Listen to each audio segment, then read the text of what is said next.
going to be showing you a silk almond milk video design that has a pouring carton of milk over the top of a cookie that is being, then a cup that's being spilled. It's just kind of havoc. I love it though. We are silk almond milk people. She drinks about a carton every 3 days, all on her own. We've been having it continuously in the house since she was about 6 months old, just because she loves it so much and it's been her go-to drink. And so I hope you guys like this one as much as I do. I'm also a huge fan of chocolate chip cookies, so I couldn't forget to include that. I hope you like it, and I will see you next time. Bye! So we are going to begin with an ombre on the nail that's going to match the silk almond milk carton. So from a white on the tip of the nail and then a blue coming down from the proximal fold. This particular blue is one of them, and that I actually think the color is perfect, but it just does not ombre very well. So it's one of those that you have to kind of monkey around with to get a smooth ombre, but once you get it, you're going to immediately want to encapsulate the nail so that you don't get tempted to add more color to it and possibly mess up what is a good ombre. So after we have that, we're going to encapsulate the nail, obviously, and then we're going to file it into shape with our e-file. If you are wondering, like, why would I use a color that's difficult to ombre with? Like I said, it's just the perfect shade for this particular design, and I didn't have anything else even close. So I'm going to keep being aggravated by it. After I filed it into shape, I also drilled a hole through the tip of the nail. Now on a piece of scratch paper, I'm going to be drawing out my template for making my little carton. And this one is actually a little bit more complicated because you have to make the part that is angled on the top of the carton. So you have to kind of just imagine how big it would have to be. And it is slightly smaller than the square bottom, but it is a little bit smaller. So you just have to sort of eyeball it. And if you have to file them smaller later, that's better than having to try to make them bigger. So after we have that, we're going to make 4 of those rectangular sides that are the ombre from white to blue or blue to white, depending on which way you want to look at it. And same thing, you're going to have to kind of monkey around with these because it's the same blue. It's going to be the same kind of pain in the butt, but it works and it did turn out and I'm very happy with it. So it'll get there. Then the top of the carton, those angled pieces, you're going to make 2 of those with blue, the same blue that you've been using. If you're just using it for a single color, though, it isn't really that big of a deal. And then after you have those, you're going to make the white piece that goes across the top of the carton that sticks upright. And with white, you're also going to make the square on the bottom. So these are all the pieces that you have to make. That side piece you're going to have to make 4 of, and the blue piece that is angled on top, you're going to have to make 2 of. So even though I'm not really going to show you all of these different pieces, just know that you do have to make multiples of a few of those so that when you go to assemble it, you don't have any confusion. So now that we're going to be assembling it, I'm going to entrust my tweezers to help me with this just so that I have a little bit more coordination with my hands. And then I'm going to be going through and I'm going to glue all 4 of those longer rectangle side pieces in place. Now, as you're doing this, you want to maybe try to correct the shape a little bit. As you saw, those pieces were starting to angle in towards each other and it was getting a little less square. So just be kind of aware of what it looks like so that you end up with as close to nice square sides as you can. Don't beat yourself up too much though.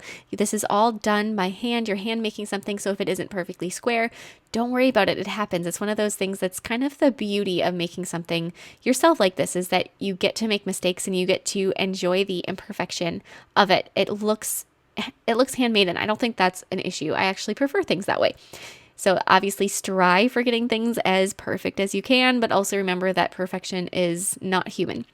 After we have the 4 sides glued together, I glued the bottom in, and then I'm going to go through and I'm going to smooth out the transition from the sides to the bottom and then from each side. When you go through and you're doing the sides, you're going to fill in the little cracks on the sides with the same colors that you use to sculpt the sides. So you have the white and the blue, and as you go through, you're going to be doing more of this ombreing, which I'm once again going to say it. You guys, this blue is a difficult one. And if anybody's wondering what brand it is and everything, it is a triptych powder from Coupa, which, truth be told, they're not my favorite powders.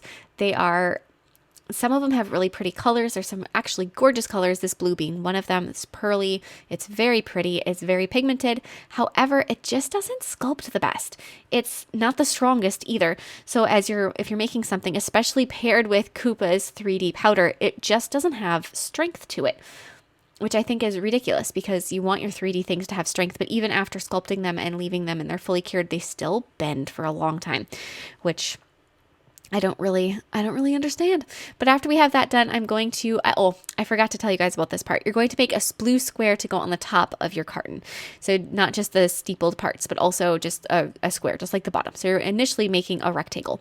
After that piece is attached and filled in and all. Then you're going to take the two parts that are going to be angled, and you're going to put glue on both sides of your carton, and you're going to try to glue them both down at the same time. Again, this part is a little tricky, just like sculpting them and getting them to be the right size, getting them to angle in and touch and not collapse on you as you're working on it is one of those practices in patience. So really make sure that as you're doing it, you just kind of allow yourself to get it there and not try to rush the process. Once they are both glued down, then you're going to take that little white piece that goes on top and glue that in place as well. And then just like with everything else, we're going to take more of our acrylic colors and we're going to be really attaching everything together and filling in all of those cracks. The other reason I don't really love the Koopa's triptych powders is that the color isn't very well dispersed when you're looking at them. Like this blue, there's like a darker side to every bead and a lighter side to every bead. And I've tried every trick in the book to even that out, and none of them really work. The biggest one that helps the most is after you pick up your bead, you flip your brush over on your paper towel and you drain the monomer from the back of the bead. That does help pull some of the pigment back through the whole thing in general, but still you end up with that little bit of like the white side and the blue side. I don't know. They're not my favorites.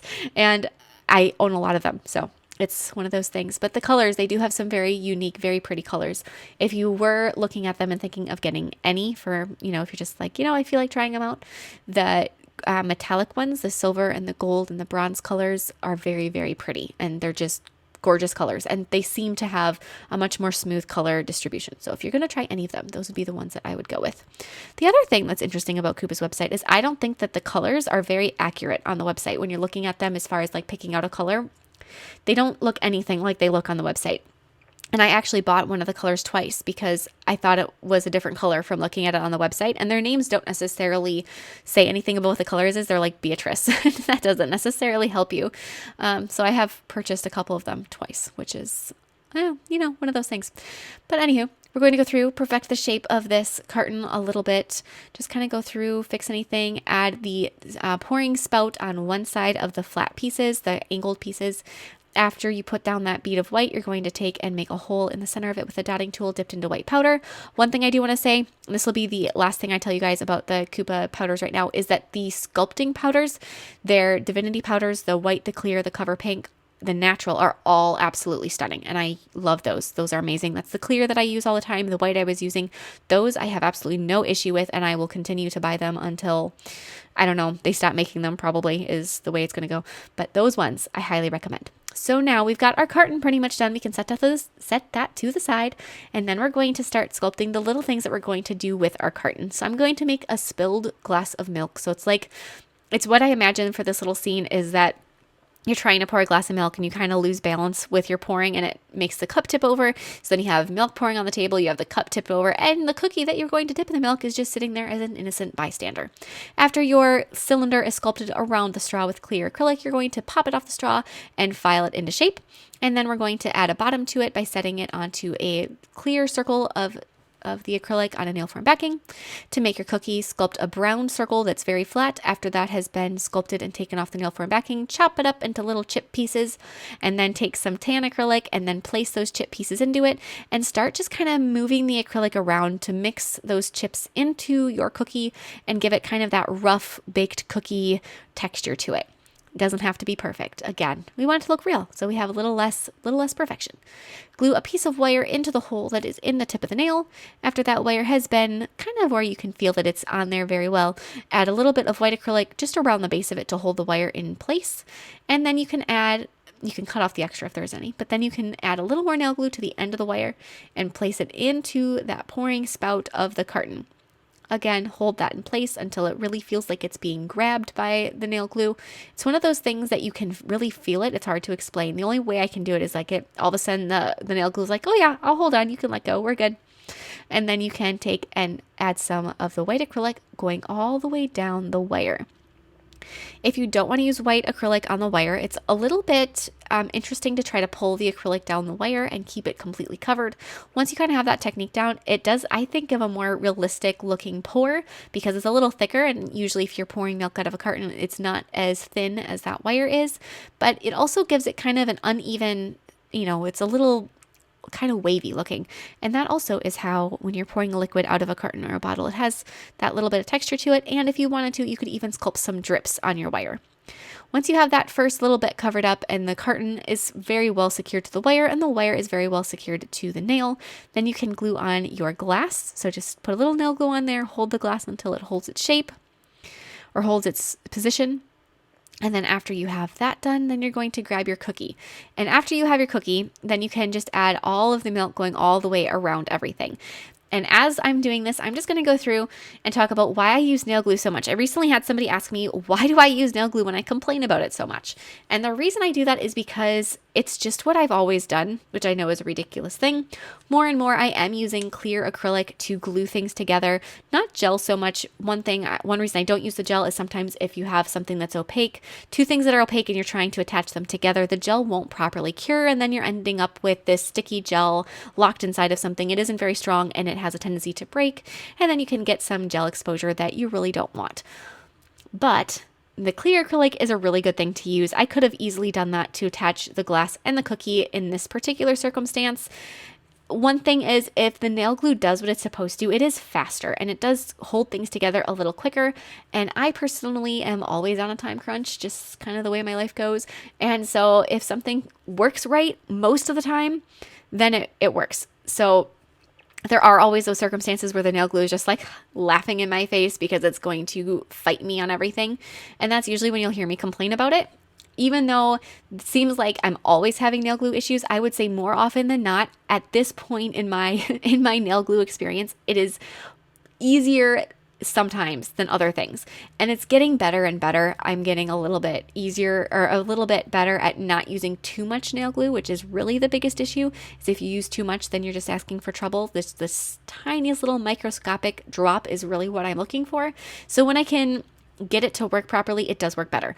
So in general, I do have a love-hate relationship with nail glue, which is starting to lean more towards the love and less towards the hate.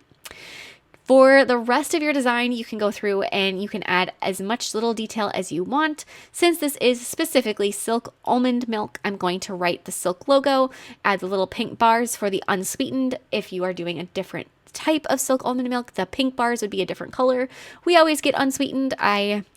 I've actually never even bought one of the other flavored ones. I've always just gotten the unsweetened, but if you have the unsweetened or you have like a vanilla one or whatever the other flavors are, you could switch up those little details to represent the ones that you like. Add almond. If you're going to do a different type of silk milk, you would write a different type of nut, cashew or coconut. They have a whole bunch of different ones. The coconut one is actually really good too. I've had that one. But after you have your painting done, you can apply some gel sealer over the glass to make it nice and shiny and up the clarity, and some gel sealer over the milk. You want the milk to look very wet, so you want to make it nice and shiny looking. And then after that's done, and you have all of the milk top coated, which it's a little awkward to top coat it around the carton and try to actually get it like up into the glass, but do the best you can. Cure that and then apply some 3D glaze over the top of your carton.